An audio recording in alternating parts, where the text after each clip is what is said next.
రాష్ట్రంలో గుడ్లవల్లేరులో ఇంజనీరింగ్ కాలేజీలో 300 మంది చెల్లెమ్మలు ఉండే వసతి గృహంలో 30 కెమెరాలు పెట్టి వీడియోలు రికార్డ్ చేసి, ఆ రికార్డ్ చేసిన వీడియోలను అదే కాలేజీలో ఉన్న కుర్రోళ్ళకు అమ్ముతుంటే, ఆ విషయం బయటకొచ్చి దేశం మొత్తం మీద ప్రతి ఒక్క పేపర్ వాళ్ళు, ఇంగ్లీష్ ఛానల్ వాళ్ళు కూడా బయటకేసి ఈరోజు దుమ్మెత్తిపోస్తూ ఉంటే, దానికి మాత్రం మన రాష్ట్రానికి చెడ్డ పేరు రాలేదంట.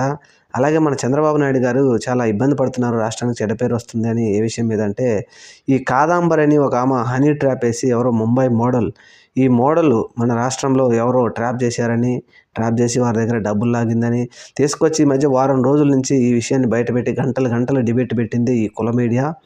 ఈ డిబేట్లు పెట్టి ఈ విధంగా జనాల్లో చర్చ కొట్టేటట్టు చేసింది కాబట్టి, దీనివల్ల రాష్ట్రానికి చెడ్డ పేరు వస్తుందంట, పరువు పోతుందంట. మరి మన రాష్ట్రంలో మన చెల్లెమ్మల వీడియోలు తీసి రికార్డులు చేసి వీడియోలు అమ్ముకుంటే దానికి మాత్రం చెడ్డ పేరు రాద్దంట మన ప్రభుత్వానికి కానీ, మన ఆంధ్రప్రదేశ్కి కానీ.